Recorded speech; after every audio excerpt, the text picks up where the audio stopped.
When Starfield first released, one of my favorite parts of the game was the shipbuilding, and to this day, it's still one of my favorite parts. But even early on, I felt a bit limited by some of the parts available, especially when it came to the Habs and their designs. But I knew that as time went on, I could count on mod authors to come to the rescue, to give me the new ship parts that I so desperately needed. Today, we're taking a look at a Starfield creation that I've been looking forward to for a while, one that I've been following for the better part of a year. This went from being a small personal project, making only a couple Habs, to creating a full suite of ship parts, all under a new ship manufacturer. This is Falkland System Ship Services by Hjálmir, available for both PC and Xbox systems, and coming in at 500 credits, approximately $5 USD. Falkland Systems serves as a new ship designer and showroom, allowing you to buy one of their pre-built models, or customizing an existing ship with their full array of parts, including Habs, new weapons, and structural components. The design for these new Habs was inspired by both Mass Effect and Star Wars, with some very clear inspiration from Knights of the Old Republic in particular, and the new Falkland ship is a pretty good recreation of the Ebon Hawk. In this video, I'll be showing you the new Falkland showroom, the available ship models, and the brand new Habs included, as well as a small miscellaneous quest that I found during my time exploring. Before we begin, it is recommended that you're not in New Atlantis when you first activate this creation, just so that things can properly load in. If you're already in New Atlantis by the time you activate the creation, simply leave the world space and come back. Upon exiting your ship, you'll receive a new quest to visit the Falkland Systems showroom, which can be found in the commercial district of the city. Taking the elevator down brings you to the brand new Falkland Plaza, and continuing through the mezzanine will bring you to the showroom itself, which will complete the very quick pointer quest. In the showroom, you can see a display model of the manufacturer's signature ship, the Falkland Swift, and you'll have a chance to see show floor versions of some of the new Habs, including the hydroponics lab and the captain's quarters. It's a really well-designed showroom. I like that we get custom designs for it, including the company's logo, their own branded mugs and notebooks, smaller desktop displays of their ships and Habs, and the consistent coloration, keeping with their branding. The sales rep on the first floor will be your one-stop shop for the ships, as well as any individual ship parts. The sales rep, as well as all other characters in the creation, are just vanilla-voiced NPCs, something that I'll touch on a little later in the video.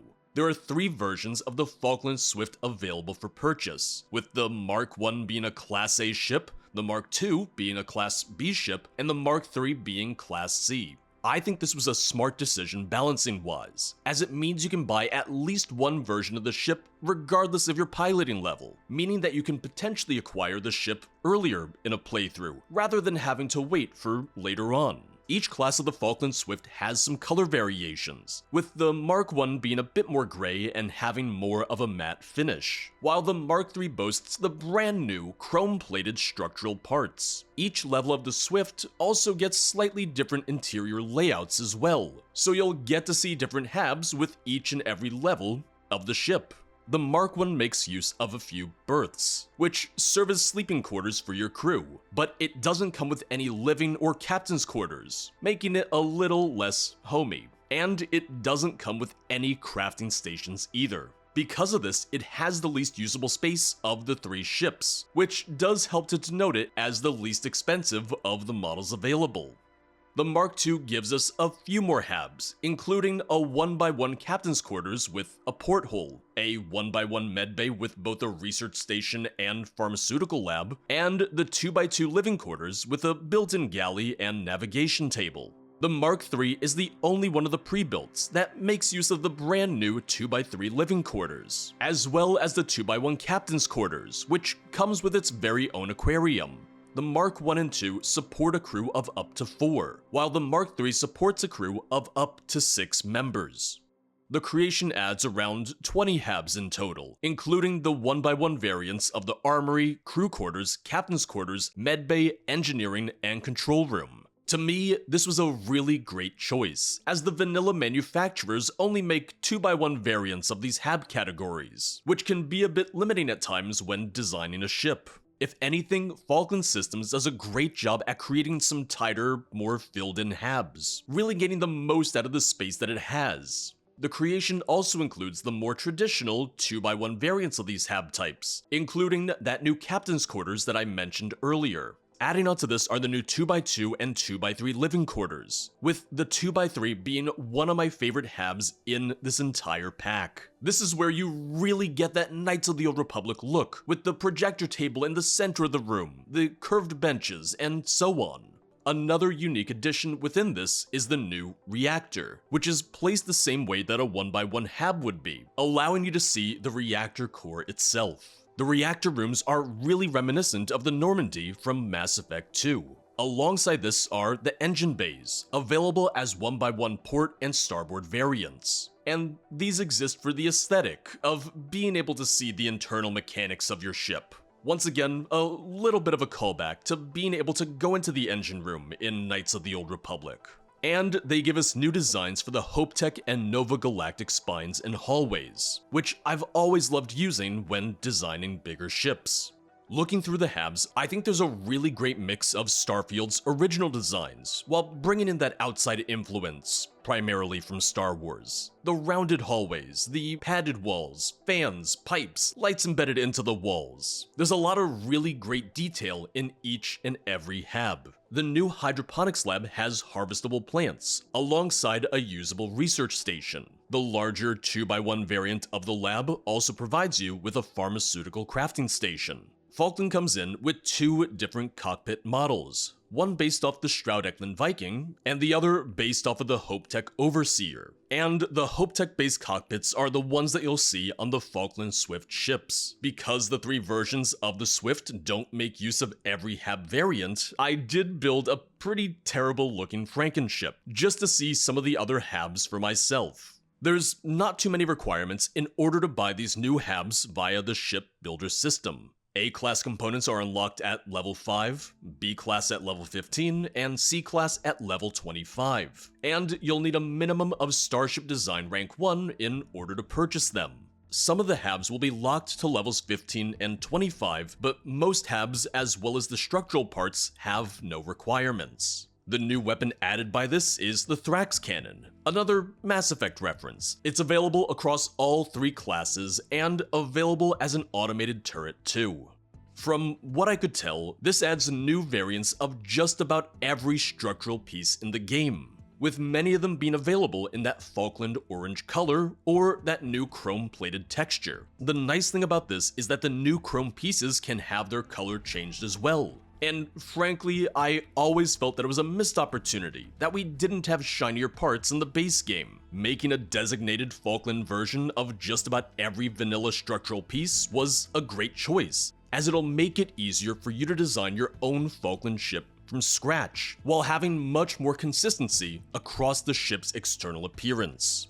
And let's talk about these designs for a second. The structural pieces are recolored and retextured vanilla parts, and the Habs are all Stroud-Eklund models on the outside. The new models and textures in this creation are limited to the interior of your ship, as well as the new weapons. Reading different notes and emails within the Falkland showroom helps to explain this, stating that Falkland has collaborated with the other big-name ship manufacturers, such as Tayo, Stroud-Eklund, and Avontech, in order to redesign their Habs under the Falkland name. And this lack of new exterior models might be a deal breaker for some people, who might have been hoping for new models for the structural pieces themselves. So that's definitely one thing to keep in mind before you buy. Personally, I love that the emphasis is on the interior design, but I think it could have been cool to see some new structural pieces, if nothing else. Turning our attention back to the Falkland showroom, I gotta say, I really liked how big it was. It reminded me a bit of Hopetown, and it's something that we should have seen from more of the ship manufacturers as well. Nova Galactic is reduced to a ship vendor on Titan, Stroud-Eklund has a pretty small showroom and office on Neon, as well as a Star Yard. Deimos has their Star Yard, and that's about it for them. Tayo is really the only other comparable company at that point. And they also have those little walkthroughs of some of the Habs, which Falkland seems to be inspired by. I mentioned earlier that there is a bit of a hidden quest here, and that can be found here in the Falkland headquarters. To get started, you'll want to pick up the delivery manifest, just on top of the safe behind the check-in desk. This gives you a small quest to steal 5 vintage liquors that Falkland Systems had acquired through an auction. The first of these is the 1947 vintage gin, found in the safe just beneath the manifest. The second bottle, the 1985 vintage tequila, can be found in the safe in the sales rep's office. After this, we'll need to get into Lauren Falkland's locked office on the second floor. This can be done either by picking the lock or by grabbing the key card by the front desk. Once you're inside, crack the safe in order to grab the 1774 vintage French wine. And you can also find 6 ship repair parts in Lauren's office while you're at it. Just next door, in Dave Falkland's office, is the 1847 vintage pure rye whiskey. And finally, you'll need to get into the CEO, Ian Falkland's office, the key to which can be found on his assistant's desk, hidden underneath a tablet. Crack the safe under his desk to get the 1780 vintage rum and complete the short quest. Each of the bottles is pretty valuable, and they all come with their own status effects, just in case you ever wanted to drink a 25,000 credit bottle of gin. Reading through the computer terminals in the offices shows some of the lore written for the company. It shows that Ian is seeing his secretary on the side. It shows that the company is generally struggling to turn a profit due to the licensing fees that they have to pay each of the big name manufacturers. It's little things like that that add on to the experience, and it helps to give at least a smidgen of a story. I'm by no means expecting a full questline here, because I don't think that would be necessary for a ship creation like this, but it would have been nice to have some of this be communicated via the characters. One thing that I'm not sure of is if we can find other Falkland Swift ships out in the wild. I wouldn't want them to be a common spawn at all, but if there was a rare occurrence where you could come across smugglers, that could be a nice touch. And it would play homage to the fact that the Ebonhawk was a smuggler ship. In my time playing, I didn't run into any bugs or issues, but looking online, I've seen a couple people run into incompatibilities and such. Currently, Falkland Systems is not compatible with the New Atlantis Expanded mod, but as I understand it, New Atlantis Expanded is incompatible with a lot of mods with the changes that it makes to the city. I did see some people were having trouble getting into the elevator leading to the plaza, but in many cases it seemed this was resolved by leaving New Atlantis and coming back, and might have been caused by people who hadn't activated the creation while outside of the city, as was instructed on the creations page. In general though, it seems like some other mods might be incompatible, especially with mods that add new ship parts, which might be a problem for several people eyeing this. That being said, the author has already released a compatibility patch for the Place Your Own Doors mod. Ultimately, this is the kind of Starfield content that I want to see more of, either as creations or as free mods. I continue to say that there's a lot of potential within Starfield Shipbuilder, but we just really need some more options, and I think adding in new ship manufacturers is a great way to accomplish that. Personally, I think Falkland Systems is a very reasonable price point, given the entire full suite of new interiors that it adds. These are Habs that really stand out from anything else in the game. They really have their own look and feel. And it's not like the creation adds in the Habs and nothing else. We get that new showroom, we get to have a bit of the world building for the company, and a small quest that acts as a bit of a fun secret. Personally, I think this should help to set a new standard for what other ship creations should look to accomplish. I still think that having some new dialogue would help out a little bit, but who knows, maybe that's something Hjálmir would be willing to add later on. And if you're looking for new ship parts, but you aren't interested in buying creations, I've got you covered with a few free mods. The first of which is Avontech Shipyards, which adds a total of 150 new parts, most of which are structural pieces like wings and panels, but alongside these are new engines, cargo, fuel tanks, and more. And this serves as a bit of a contrast to Falkland in the sense that it doesn't add new interiors. The second mod on my list today is Avontech Shipyards, which does give us some new interior designs, and is still being updated with new content. My personal favorite in the mod is the Rev 8 Hab, which gives you a bit of a garage for your brand new rover. And finally in today's list is Graf's Habs, giving us a collection of new Nova Galactic themed 1x1 Habs, which was something that I really liked about Falkland, because it gives you a bit more leeway when you're trying to design a ship. Links for all these mods, as well as Falkland systems, can be found in the description below. But that's gonna be all for today. As always, thank you for watching.